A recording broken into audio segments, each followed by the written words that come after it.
അവിടെ ശ്രീ ഡോക്ടർ ഗോപകുമാർ, കേരള കോൺഗ്രസ് ഉണ്ടെങ്കിലും ഇല്ലെങ്കിലും ഒരുപോലെ എന്ന് UDF-ന് ഉറച്ചു പറയാൻ കഴിയുമോ? ശരിയാണ്, ലോക്കൽ ബോഡി തെരഞ്ഞെടുപ്പിലും അതുപോലെ തന്നെ ലോക്സഭാ തെരഞ്ഞെടുപ്പിലും കോട്ടയം ജില്ലയിലും പത്തനംതിട്ട ജില്ലയിലും ഇടുക്കി ജില്ലയിലും 3 ജില്ലകളിൽ മികച്ച പ്രകടനം കാഴ്ചവെച്ചു. പക്ഷേ നമ്മൾ കോട്ടയം ജില്ലയെ സൂക്ഷ്മമായി വിലയിരുത്തുകയാണെങ്കിൽ ഈ വോട്ട് ഷെയറിന്റെ കാര്യത്തിൽ 1% വ്യത്യാസം പോലും LDF-ഉം UDF-ഉം തമ്മിലില്ല. ടോട്ടൽ വോട്ടിന്റെ കാര്യമാണ് ഞാൻ പറയുന്നത്. പക്ഷേ അവർക്ക് മൊത്തത്തിലുള്ള പിക്ചർ നോക്കുമ്പോൾ നമ്പേഴ്സ് കൂടുതലുണ്ട്.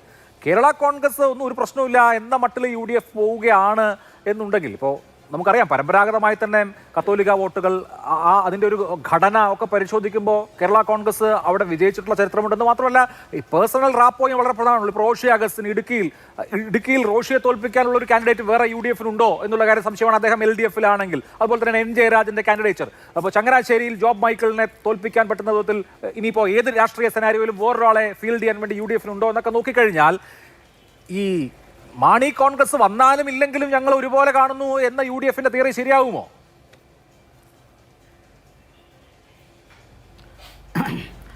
കോൺഗ്രസും UDF-ഉം അമിത വിശ്വാസത്തിലേക്ക് പോകരുതെന്നാണ് എനിക്ക് ചൂണ്ടിക്കാണിക്കാനുള്ളത്.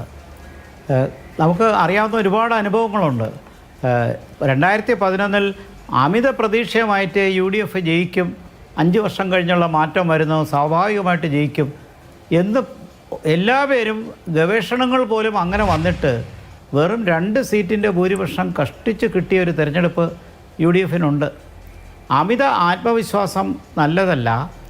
പഞ്ചായത്തിൽ വന്നത് നമുക്ക് നന്നായിട്ടറിയാം, ഭരണവിരുദ്ധ വികാരം തന്നെയാണ്. അതിനകത്ത് സ്വർണ്ണക്കൊള്ളയും ഉണ്ട്.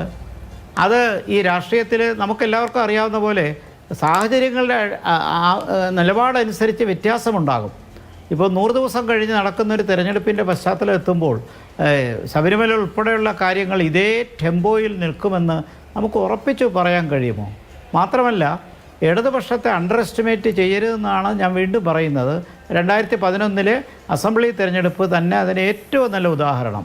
പിന്നെ ലോക്സഭാ തിരഞ്ഞെടുപ്പിൻ്റെ കണക്കുകളൊന്നും ഇവിടെ പറയണ്ട. ലോക്സഭയിൽ ജയിക്കുന്നതിൻ്റെ കാര്യങ്ങളൊക്കെ നമുക്കറിയാം. അത് ദേശീയ രാഷ്ട്രീയവുമായി ബന്ധപ്പെടുത്തി അവിടെ മോദി വിരുദ്ധ വികാരം ശക്തപ്പെട്ട് ന്യൂനപക്ഷങ്ങളുടെ ക്രോഡീകരണം ഒരുമിച്ച് വരുമ്പോൾ ഇടതുപക്ഷത്തിൽ പോലും ഒരു വിഭാഗം UDF-നെ സഹായിച്ചിട്ടുണ്ടാകാം.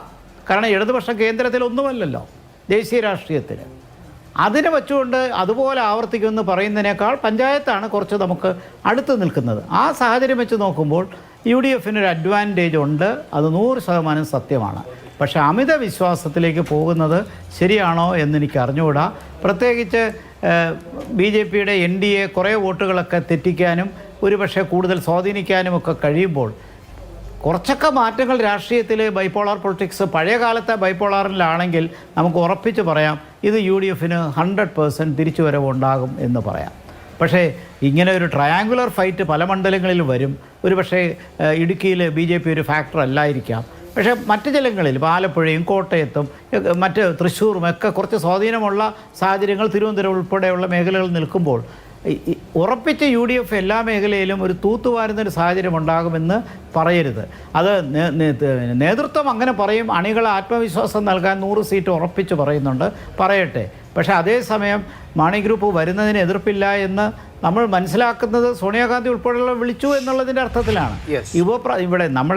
ഇവിടെ അവസരവാദിത്വമാണെന്ന് പറഞ്ഞാലും ഇല്ലെങ്കിലും മുന്നണി രാഷ്ട്രീയം ഇടതും വലുതും എന്നൊക്കെ പറഞ്ഞാലും ഇതിലെ കക്ഷികൾ അങ്ങോട്ടും ഇങ്ങോട്ടും പോകുന്നതിൻ്റെ പിന്നിൽ വലിയ ഐഡിയോളജി ഒന്നുമില്ല. അത് നമുക്കറിയാം.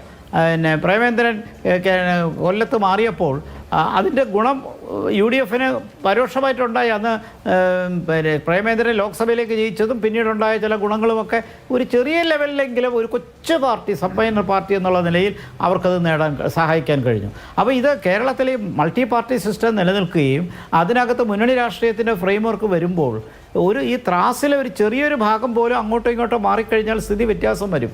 ഈ പഞ്ചായത്ത് തിരഞ്ഞെടുപ്പ് കണ്ടുകൊണ്ട് അത് അതുപോലെ ആവർത്തിക്കുമെന്ന് പറയുന്നത് എനിക്കറിഞ്ഞൂടാ അത് അത്രത്തോളം ശാസ്ത്രീയമാകും. കുറച്ചുകൂടി അടുത്ത് വരുമ്പോഴേ അത് മനസ്സിലാക്കാൻ കഴിയുള്ളൂ. തെരഞ്ഞെടുപ്പിനോട് അടുത്ത് വരുമ്പോൾ നമുക്കത് വ്യക്തമാകും. പക്ഷേ 100-120 ദിവസം കഴിഞ്ഞ് നടക്കുന്ന രാഷ്ട്രീയത്തെക്കുറിച്ച് പ്രത്യേകിച്ച് ഇടതുപക്ഷത്തിൻ്റെ രാഷ്ട്രീയ കഴിവ്, ചാതുര്യം നമുക്ക് വളരെ നന്നായിട്ടറിയാം. തെരഞ്ഞെടുപ്പിൽ അവർ കാണിക്കുന്ന അത്ഭുതങ്ങൾ പല സമയത്തും ശ്രദ്ധിച്ചിട്ടുള്ളവർക്കതറിയാം. അണ്ടർ എസ്റ്റിമേറ്റ് ചെയ്യരുത് എന്നുള്ളതാണ്.